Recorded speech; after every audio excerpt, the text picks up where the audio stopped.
What does your nervous system have to do with manifestation and money? Honestly, pretty much everything. In this episode of the Manifestation and Money podcast, I'm joined by Angie Hawkins, the Inner Glow Coach. We're going to talk about the missing link in manifestation, and you've likely guessed it by now, nervous system regulation. Angie's going to share how she manifested $100,000 to move herself to Hawaii. And this episode will help you shift into a calmer, more magnetic state for attracting money, opportunities, and aligned experiences. Because manifestation works best when your nervous system feels safe. Welcome to the Manifestation and Money podcast, the show where we tackle the taboo topics of money and manifestation. I'm your host, Jenny Schultz, former 9-to-5 grinder who ditched the status quo and went all in on creating a life I love. Yes, I use manifestation. Yes, I took action. And yes, I created a 7-figure net worth before turning 40. Every week, I'll bring you inspiring stories with money mavens and manifestation masters. From learning how to make more, save more, and grow your wealth to unlocking the power of manifesting your dream life. I am so excited to play in this space with you. Let's jump into creating a life you love. Welcome to the Manifestation and Money podcast, Angie. Hi, Jen. How are you? Thank you for having me. I am pumped to chat with you. We're going to get into manifestation and money and how nervous systems play into all that. But first, I would love for you to share with the guests just who you are and what your story is. Yes. Hi, everyone. I am Angie Hawkins, the Inner Glow Coach, and I help women stop chasing love and approval and start radiating it from within. And a lot of that we work on includes having an abundance mindset. And it's easy. I feel like it's easy in this society to not have an abundance mindset because, we all have different stories, but my story, there's an emotional side to it as well. I grew up with emotionally unavailable parents. And as an adult, I can understand what that means. But as a child, you just don't have the tools or knowledge to be able to interpret that. So I developed a belief that I didn't deserve to be loved. And, your beliefs dictate your behaviors, and then your behaviors dictate what you draw into your life. So with that belief, I struggled for a very long time because I just didn't feel worthy of not only love, but even material things or even having a happy and fulfilling life. And I spent a very long time, I was a people pleaser. I was always giving to things outside of myself. I was a perfectionist. I always felt like I had to earn things outside of myself for my worth. And that also carried into my money mindset because I followed society's arbitrary rules, and I, went to college, I got a corporate job, and I just thought okay, you have to work hard and hustle, and that is how you make money. And you can, and I did for a very long time, but my life kind of came to a point where it wasn't working, and I was miserable, and I was feeling stuck. And the first turning point for me came in 2017. My dad passed away, and he did not have money. So I did not inherit money from him. That wasn't a huge deal because, again, I had earned money through my corporate job, but I was just feeling really unfulfilled in life. And I was living in Chicago, and I decided, I was like, I want to be happy. I want to live a happier life. So I decided I wanted to move to Hawaii. And for me, living in Chicago, the cost of living was about the same except for real estate. And I knew to make that big of a move, I wanted to be all in. So I started researching real estate, and to maintain my same lifestyle, I needed about $100,000 more than I had to buy a condo. So in my mind, I was like, I just need $100,000 and then I can move. That's a lot of money though, right? So in my mind, I was like, this is gonna take years. But I was just feeling so unhappy and unfulfilled in my life. I'm like, no, it's not gonna take years. And I just made a decision. And this is so key because when your brain makes that decision, there's no alternative. Because a lot of people may have heard this term, like when you say try, you're not really committed to it because then there's a backup plan if whatever you're trying fails. But I just decided this is happening and there's no other backup plan. And there's also advice be delusional, and I highly recommend that. But I basically used and this was before I had read anything on like manifestation or anything. I had kind of heard of it. I really didn't know how to implement it in my life, but I had heard of the act as if approach. So I was like, that's what I'm going to do. This was early 2018. So it was probably like January or February. I called a realtor in Hawaii and I was like, I'm moving to Hawaii later this year. And I was like, this is my budget, which was the $100,000 more than I actually had. So it was not my actual budget. And I was like, this is what I'm looking for, blah, blah, blah. I started calling moving companies for quotes. I hired a realtor to sell my condo in Chicago. I just started pretending I was moving like it was actually happening. I think a lot of manifesting, it goes into the woo-woo realm and it's not very grounded. So what was really happening was like my energy was aligning to the thing, but on a more like grounded level, I like to talk about manifesting in terms of like nervous system regulation, because when you're in that energy of like fear and scarcity, you're feeling hypervigilant and anxious. And for me, because I was so certain that it was going to happen, even though it seemed so far-fetched, it was like I just had this calmness about me. Long story short, I ended up getting the money from various places because some of them were very unexpected. For example, I was not expecting any money from my dad because he did not have money, and he also did not have a will. And in his house, after I sold it, he had some credit card debt that I had to pay off. So I was doing all this work on his estate. But anyway, one of the credit cards, they relieved his debt. So I actually ended up with $40,000, which that was so unexpected and it took a year for it to happen. But my point is, I wasn't focused on where it was coming from because I knew it wasn't gonna just come from my job because I worked in corporate America. So I had to just be open to the possibilities, and it did come from different places. But that was like my first experience with manifesting money. So I kind of developed my own method from there. And it was based on regulating my nervous system, being focused on my mission, and not being concerned with the how.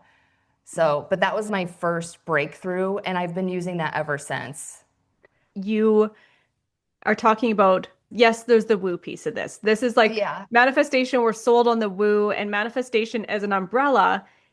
I am the same as you. I was learning about the acting as if, and I was learning about vision boards and stuff that aren't necessarily, what would you call them? Like personal development tools. Like I think there was kind of Yeah. that category first, and now everything's lumped under this manifestation, which is kind of, I guess, the new age term for it. Yeah. But I feel like that's just, and I understand it because it talks about energy and stuff, but I think for some people, it's just so out there that their brain is like, what does that even mean? And so Mhm. that's why I try to ground it, because even the acting as if, there is like the energetic stuff going on, but it's just such a practical way that you can implement it in your own life. And also for me, the acting as if, it's actually kind of fun because it is so delusional, especially with the whole Hawaii thing. I just started telling my neighbors, like, yeah, I'm moving to Hawaii. And in my mind, I'm like, am I really? But it's like you can have fun with it and being in that energy. Because again, the energy is the woo part, but it's like being in that energy is what brings it to you. Yeah. But yeah, I like that talking about the more grounded aspect of it. Or because anytime I'm like, anxious or whatever about money, it does not come. So I'm really big like on my client work and myself with the nervous system regulation aspect of it. Because that, I mean, that's good for all areas of your life, but especially when you're trying to attract things into your life, whether it's love or money or whatever, Mhm. when you're in that anxious and hypervigilant and protective state, you're not going to bring those things in. But when you're just basking in your own energy, it just kind of falls in your lap. Yeah, that is so true. You can't manifest from that scared place. If you are so focused on, I can only pay my minimum on my credit card bill this month, and you're just panicking, that's the only thing you can see is how can I make the $20 or whatever it is, right? I'm sure it's a lot more Yeah. than $20 when you're in that state. But if that's all you're focused on, you're not aware of the money making ideas around you. You're not even in the headspace to be able to see the opportunities that are Yep. around you because you're so in fight or flight, I guess, in a Yeah, sense. because like what you're describing is basically survival mode. And I get that because I've been in places like that where it's like, okay, I can only afford to pay the minimum payment, but am aware that I'm in that mindset and I'm like, okay, I'm paying the minimum payment this month, but I'll get to the point where I'm just paying the whole card Mhm. off. Exactly. Starting small. So yeah, let's talk about nervous system and what that shows up like. Let's start there. What does a nervous system unregulated show up like? Oh, it shows up differently for other people, but I always like to explain it in terms of how it feels in your body. Because in terms of behaviors, it can show up in a lot of different ways, because I think anxiousness and things like that can show up in a lot of different ways. But I think intuition and stuff can be like, oh, you have to align, or like they use all these vague terms.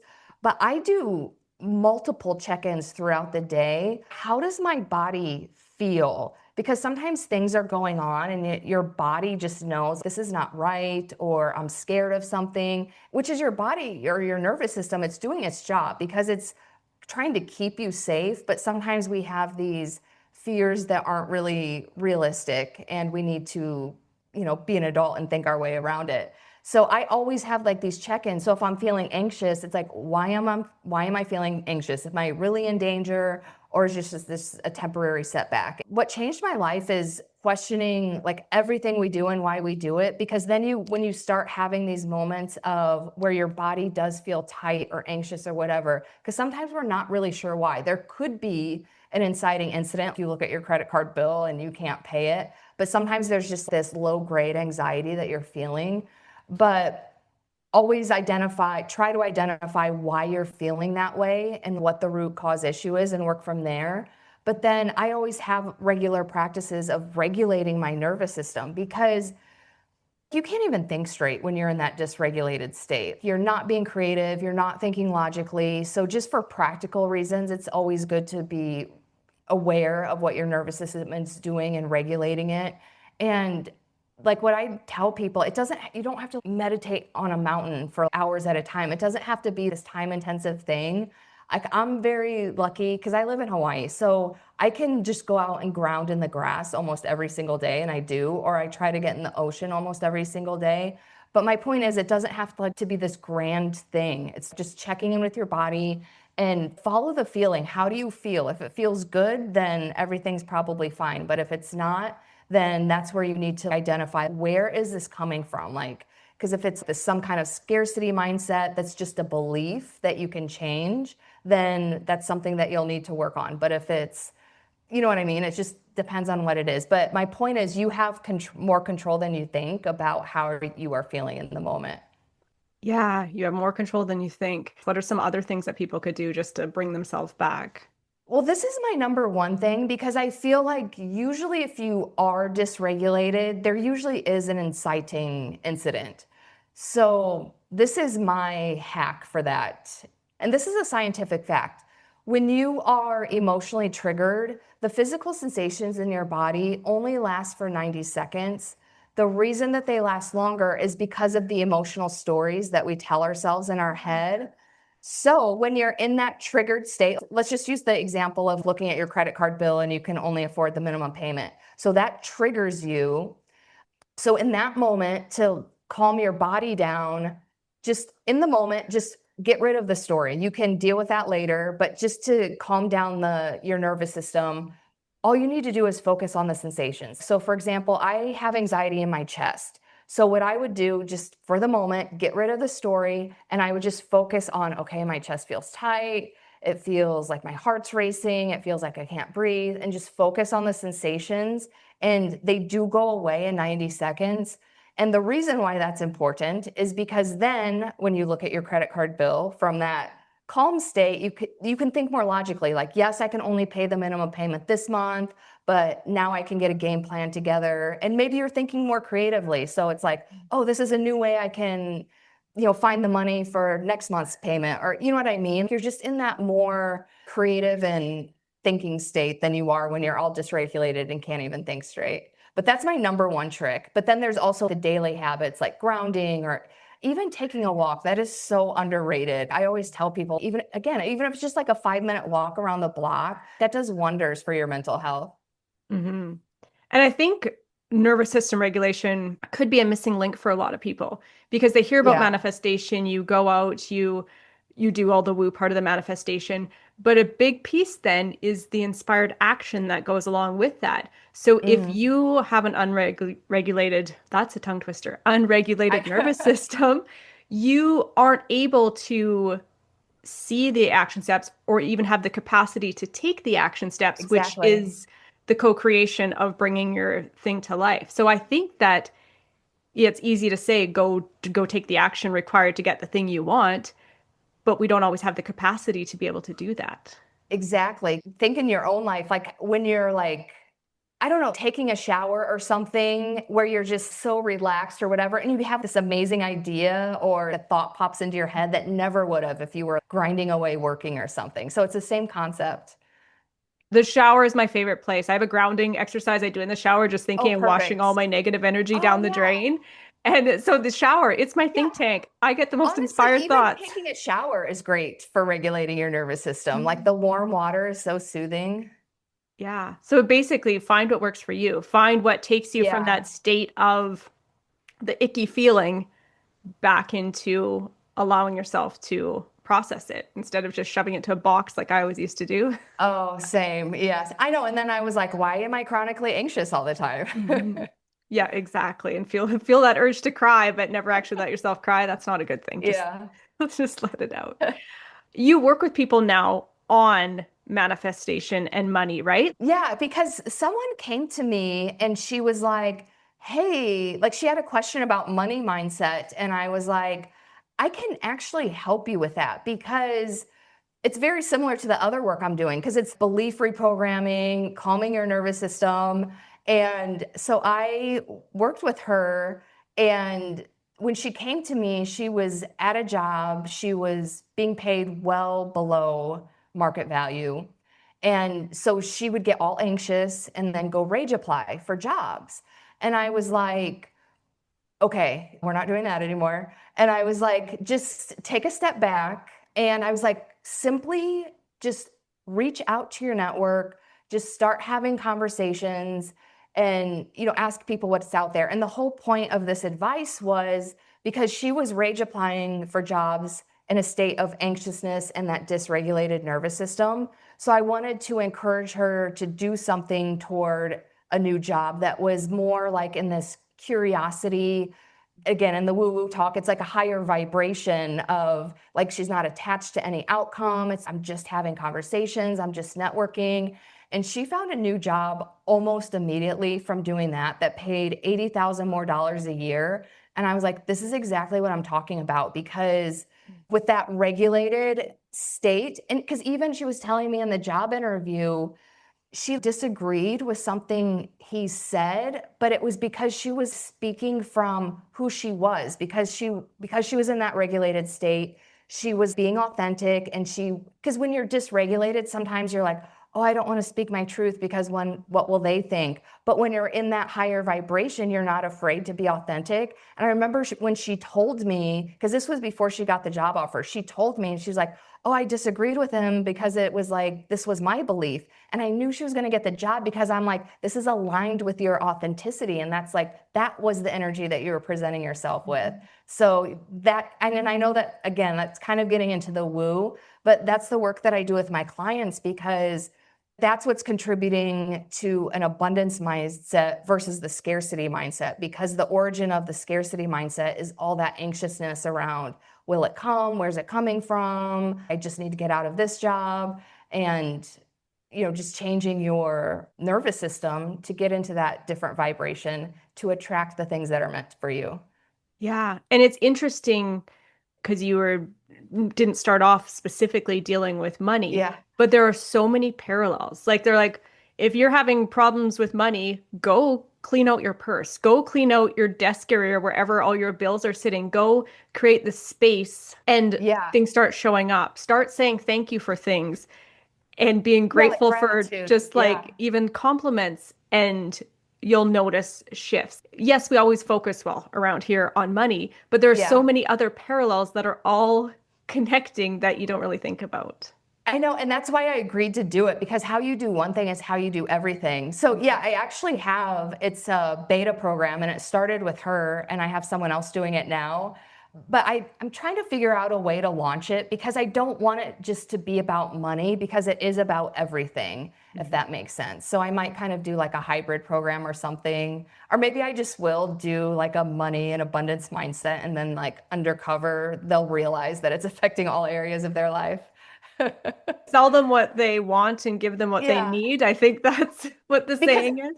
Yeah, because even if we just work on money, like it will improve everything because that abundance mindset applies to everything in your life. And how you do one thing is how you do everything. Yeah, exactly. And what is a piece of advice you have for somebody to shift in an abundance mindset?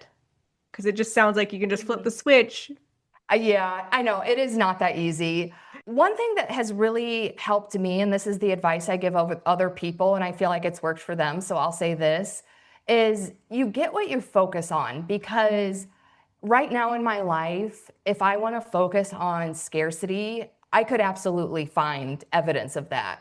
But if I want to focus on abundance, I can find evidence of that. So you just get more what you're focusing on. And again, I know that sounds kind of woo woo. And I did this at first, like actually had a journal, and I would journal all the evidence of things that prove that it's abundant or that I have money or I have the ability to attract money.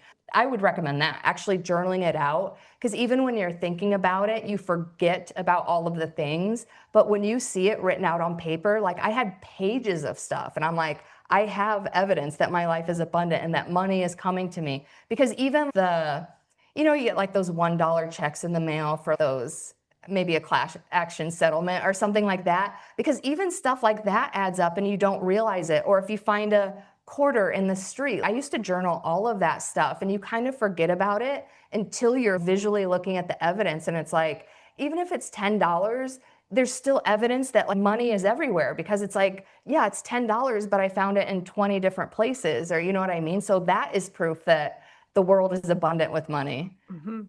Yeah, my joke these days is if you think there's a scarcity of money in the world, go look at how much the government is printing every day, and you'll realize that there's not a scarcity of money in the world. I say that too. Or like, just you hear about these billionaires, like think of how much money that is. Like money is not scarce. No, money is not scarce. We just have to find creative ways to attract it into our lives. Yes. I would love for you to share with the listeners what you think your biggest piece of advice would be for them to go out and create a life they love. To create a life that you love, because that should be your focus. I know money is nice, but if you create a life that you love, I promise you, you will attract the money, you will attract the love, you will attract all the things. So my number one piece of advice for living the life that you love is do at least one thing a day that brings you joy, because I feel as adults, we get caught up in adulting and it's not always fun. But if you do one thing a day that brings you joy, and again, it doesn't have to be this whole 2-hour time block where it's like a whole ordeal. You could take 5 minutes to dance or 5 minutes to sing or whatever. Or even we were talking before, take a shower or like just do something relaxing for yourself. Because first of all, it feels good and you deserve to feel good, but also it conditions yourself that you want to feel that way, and it conditions yourself to actually keep doing that and keep feeling that feeling of joy. And that internal joy is what's attracting all the things around you. That is the perfect note to end it on today. And I would love for you to share with the listeners where they can reach out and connect with you. Yes, the best place is my website, which is runninginslippers.com, which is also the name of my book. So there's information about my book. There's also information on my coaching program. The current coaching program that I'm offering is called Shine from the Inside, and I advertise as, women who are chasing love and approval and money outside of themselves. And it's about instead radiating that inner joy from within you so that you're attracting it. I do have a beta program for money mindset and abundance. I'm not advertising it, but if you come to me, because I used to have a free 60-minute Find Your Glow session, but if you come to me and tell me that you heard me on this podcast, I will extend that 60-minute call to you, and we can uncover, because in my GLOW method, the G stands for go back to your childhood. So we can uncover what your limiting belief around money is. Because even my belief that I didn't deserve to be loved, that translated to money because I didn't feel inherently worthy of receiving money. So we can uncover what that limiting belief is in that call. And then And even if we don't work together, I think that's a good piece of information to have to continue with your manifesting money journey and abundance mindset. Absolutely. Because if you can go back and change that story, you are Yes, changing your beliefs and you're changing how you're moving forward in your day to day. because it is a story, because we all deserve money. It is abundant. Like, trust me, I used to tell myself all the things and none of it was true. I agree. Well, thank you so much for joining me on the show today, Angie. Thank you so much. Thanks for listening. If today ignited a spark within you, come play with us inside Manifestation Playground on School. You can join for free and dive into the Manifestation Vault right away. Come say hi to me and the other amazing members in the welcome thread, or just lurk and soak it all in. Both are totally welcome. Grab your spot at manifestationplayground.ca. I'll see you inside. Cheers to creating a life you love.